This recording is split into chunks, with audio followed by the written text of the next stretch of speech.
अब चलते हैं सुखदेव जी के अवतार की कथा की ओर। अलग अलग शास्त्रों में अलग अलग ढंग से बताई गई है, पर दंत कथा के अनुसार एक बार ब्रह्मा जी ने एक सभा का आयोजन किया।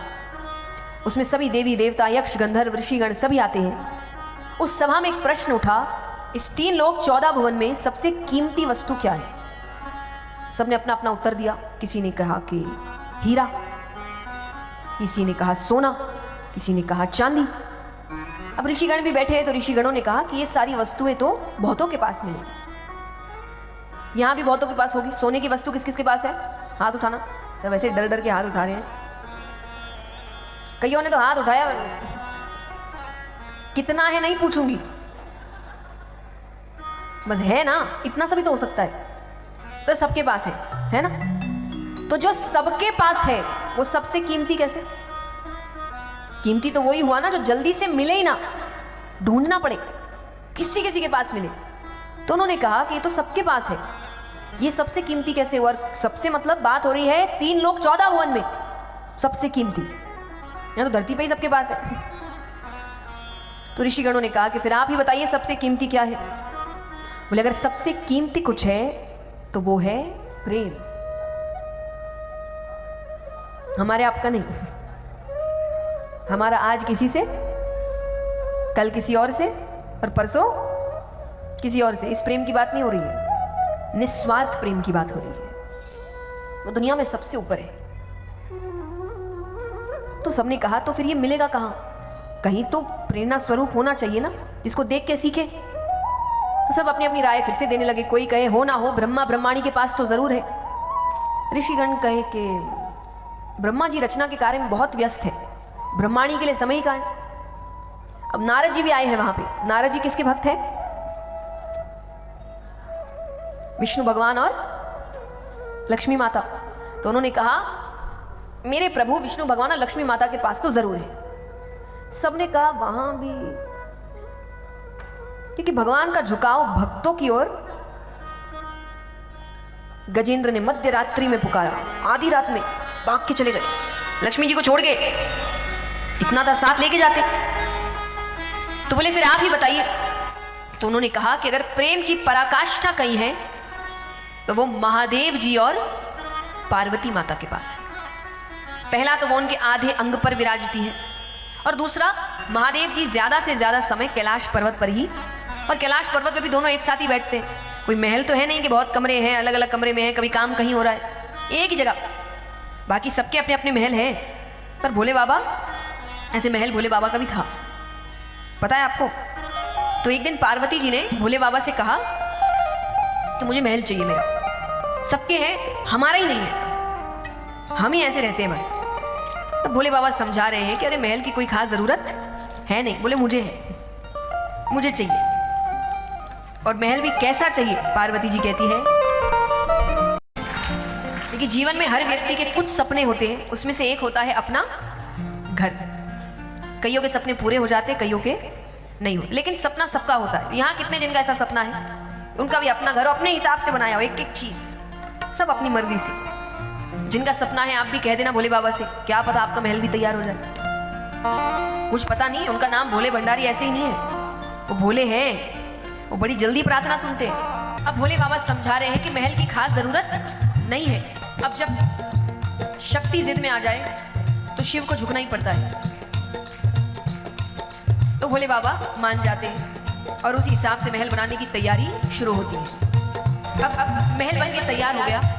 सोने का महल बना था। किसका? पूरा सोने का। अब गृह प्रवेश की पूजा हो रही है। पंडित जी को बुलाया गया। नाम है विशेष श्रवा। क्या नाम है? कौन थे ये? रावण के पिताजी। ये आए थे गृह प्रवेश की पूजा कराने के लिए। तो ये पूजा करवा रहे हैं। गृह प्रवेश की पूजा हो गई। अब बारी है दक्षिणा की। तो दक्षिणा के समय पंडित जी कह रहे हैं, सुंदर महल बना सोने का, इसे दान में दे देना। और जितना हम सब भोले बाबा को जानते हैं, उनका जवाब क्या हुआ होगा? तो जो रावण की सोने की लंका थी, वो रावण की नहीं थी, वो पार्वती माता का महल था, जो उनके पिताजी ने दक्षिणा में मांग लिया था। अब एक बात हमेशा याद रखना, जो आपकी तकदीर में होगा मिल जाएगा, और जो नहीं होगा मिलकर भी चला जाएगा। मिलता तो उतना ही है जितना आपकी तकदीर में होता है। तो भक्त कहते हैं, अच्छा अब यहां महल की बात नहीं हो रही है, अब है तू तो भजन किए जा प्यारे। पर भजन भी ऐसा हो कि आपको भजन करता देख व्यक्ति कहे, तो यहां पर वो महल दरअसल पार्वती माता का था। और फिर वापस महल तो गया, वापस कैलाश पर्वत पे आ गए। भोले बाबा कहते जिसका जहां लिखा होता है वहीं रहता है। तो यहां पर संत कह रहे हैं कि वो अधिकतर समय पार्वती माता के पास ही रहते हैं, वो नहीं कैलाश पर्वत छोड़ के जाते। अब सबको ये बात सही लगी। नारद जी ने कहा अगर ऐसी बात है तो मैं उनके बीच झगड़ा करवा दूं तो। अच्छा, आपको लग रहा होगा कि कौन सी बड़ी बात है, पति पत्नी के बीच तो झगड़े होते ही है। नहीं, आपस में झगड़ना अलग बात है और किसी तीसरे की वजह से झगड़ना अलग बात है। अगर कोई तीसरा आए और आपके बीच झगड़ा करा के चला जाए, मतलब अभी भी प्रेम में कमी है। तो उन्होंने कहा मैं करवा दूं तो। बोले तब की तब देखी जाएगी।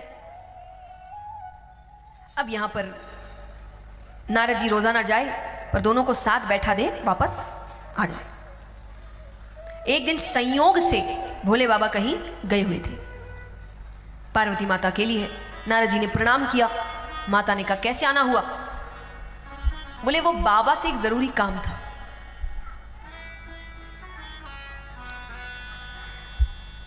तो माता ने कहा कि वो तो अभी अभी बाहर गए हैं, अगर ज्यादा ही जरूरी काम है तो मुझे कह दो, मैं उनसे कह दूंगी। बोले नहीं, वो थोड़ी व्यक्तिगत बात थी। व्यक्तिगत यानी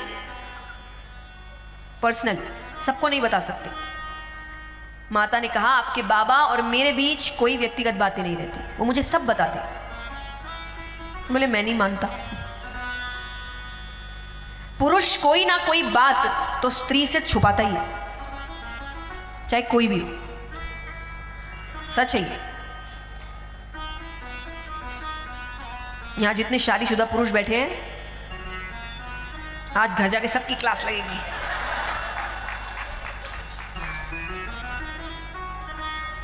पर सच है, मैं नहीं कह रही, कथा है कि पुरुष कोई ना कोई बात तो जीवन में स्त्री से छुपाता ही है, वो चाहे कोई भी हो। तो माता ने कहा ऐसी कोई बात नहीं है। बोले अगर नहीं है तो आपने अमर कथा सुनी है? बोले ये कौन सी कथा है? अरे बोले बहुत गोपनीय कथा है, बाबा हर किसी को नहीं सुनाते, जिससे सबसे ज्यादा प्रेम करते हैं उसे ही सुनाते। माता ने कहा इसका मतलब मुझसे प्रेम ही नहीं करते? बोले वो मैं क्या जानूं। अच्छा मैं चलता हूं, बाबा से मत कहिएगा कि मैं आया था।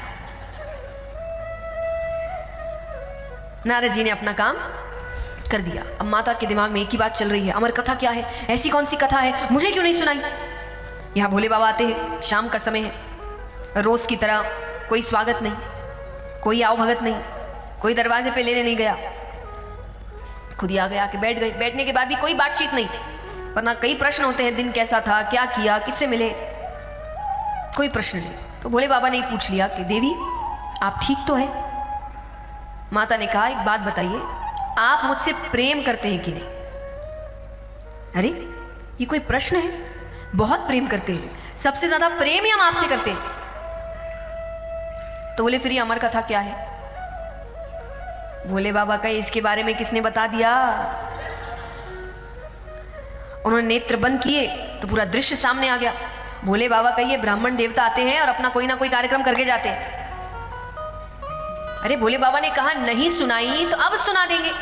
माता ने कहा अब तो सुनानी ही पड़ेगी, अभी तक क्यों नहीं सुनाई? आपने मुझे कितनी कथाएं सुनाई है। भोले बाबा ने कहा वही तो कोई तो कारण होगा ना। बोले क्या कारण है? भोले बाबा ने कहा कि मैं आपको जितनी भी कथाएं सुनाता हूं, आप फिर क्या करते हैं उसके बाद? बोले जो करना चाहिए, मैं प्रचार प्रसार करती हूँ, कईयों तक पहुंचाती हूँ वो बात। बोले इस कथा के साथ ये ही नहीं कर सकते। इस कथा का नाम क्या है? अमर कथा। सुनने वाला अमर हो जाएगा, तो ये सबको नहीं सुना सकते। माता ने कहा ठीक है, मैं किसी को नहीं सुनाऊंगी, आप मुझे सुनाइए। तो कैलाश पर्वत की ऊंची शिला पर जाकर बैठते हैं, कल्पतरु वृक्ष के नीचे। अब भोले बाबा ने कथा सुनाने से पहले पहली ताली बजाई। तो जितने जीव जंतु थे कैलाश पर्वत पे वो सब कैलाश पर्वत छोड़कर जाने लगे। दूसरी ताली बजाते ही उनका त्रिशूल 3 बार कैलाश पर्वत की परिक्रमा करता है कि कोई छिपकर तो नहीं बैठा। तीसरी ताली बजाते ही सुगंधित हवाएं बहने लगती है, भक्ति में वातावरण हो जाता है। अब भोले बाबा कथा आरंभ करने वाले हैं। भोले बाबा ने कहा, देवी, इस कथा में निद्रा रानी भक्त की परीक्षा लेने आती है। निद्रा रानी यानी नींद। तो वो कहे कि आप ध्यान से सुनिएगा, क्योंकि अगर ध्यान भटका तो वो अपनी गोद में ले लेगी। माता ने कहा, मैं ध्यान से सुनूंगी। भोले बाबा कहे, फिर भी क्या पता मैं ही नेत्र बंद कर लूं, लीन हो जाऊं, तो मुझे तो पता ही नहीं चलेगा आप सो रही हैं कि जग रही हैं। तो आप एक काम करिएगा, बीच बीच में स्वामी करते रहिएगा। माता ने कहा, ठीक है, ये महिलाएं ज्यादा समझेंगी। नहीं, आप व्रत इत्यादि करते हैं ना, तो उसमें कहानियां होती है, तो कहानियों में सामने वाले को हुंकारा भरने को कहा जाता है ना। ये भोले बाबा ने शुरू किया है कि पता चले सामने वाला सुन रहा है। तो माता ने कहा, ठीक है। अब जिस पेड़ के नीचे बैठे हैं उसी पर एक सूवे का अंडा पड़ा है। सूवा यानी तोता, सूवा यानी तोता। तो वो उसी वक्त फूटता है, उसमें से एक शूक बालक निकलता है, तोते का बच्चा। वो भी बैठकर कथा सुन रहा है। थोड़ी देर तो माता ने कथा सुनी, थोड़ी देर बाद सो गई। और भोले बाबा नेत्र बंद करके कथा कहे जाए कहे जाए कहे जाए, रुक नहीं रहे वो, जबकि माता सो गई है और वो नहीं रुक रहे। क्यों नहीं रुक रहे?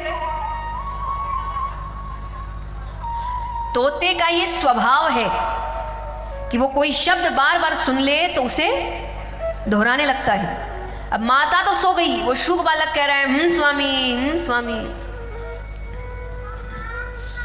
अब किसी प्रसंगवश अंत में भोले बाबा ने नेत्र खोले कि देवी आपने क्या समझा? देवी तो नींद में। भोले बाबा उठाते हैं। माता ने कहा, मुझसे गलती हो गई, आप फिर से कहिए, मैं अब नहीं सोऊंगी। भोले बाबा ने कहा, वो तो ठीक है, पर अगर आप सो रही थी तो फिर स्वामी कौन कर रहा था? देखते हैं, नेत्र ऊपर जाते हैं, शुक बालक दिखता है। अब आगे आगे शुक बालक और पीछे पीछे हाथ में त्रिशूल लेकर महादेव जी। उनको लग रहा है इसने चोरी से सुनी। अब वो देवताओं से मदद मांगे, कौन? भोले बाबा से बैर लेवे। सब डर गए। अब देखिए, जब दैत्यों से संकट आए देवताओं के पास जाओ, और देवता से ही संकट हो, किसके पास जाना? बताओ। तब ब्राह्मण देवता के पास जाओ। अच्छा, ब्राह्मण देवता माने सिर्फ ब्राह्मण कुल में जन्म लेने से देवता नहीं बन जाते, जिनके कर्म देवताओं से हो तो ब्राह्मण देवता कहलाते हैं। तो यहां पर वो शुक बालक वेदव्यास जी के घर पर आता है और छोटा सा रूप बनाकर वेदव्यास जी की धर्मपत्नी उबासी के लिए मुख जब खोलती है तो उनके मुख के द्वार से गर्भ के अंदर प्रवेश करता है। अब भोले बाबा आए, नेत्र लाल, हाथ में त्रिशूल। वेदव्यास जी ने कहा, पहली बार तो दर्शन दिए, वो भी इस रूप में, मुझसे क्या गलती हो गई? भोले बाबा कहे, चोर मेरे यहां से चोरी करके आपके आया है। वेदव्यास जी कहे, चोरी आपके यहां? चुराने को है क्या? क्या मतलब? अरे नहीं, मतलब आप तो बिना मांगे ही दे देते हैं, और आप ऐसा कुछ रखते भी नहीं अपने पास।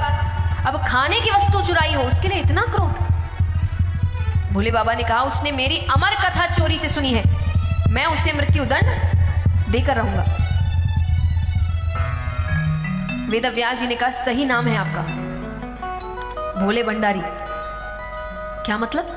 अरे अगर उसने अमर कथा सुन ली वो तो अमर हो गया, आप उसे मार ही नहीं सकते।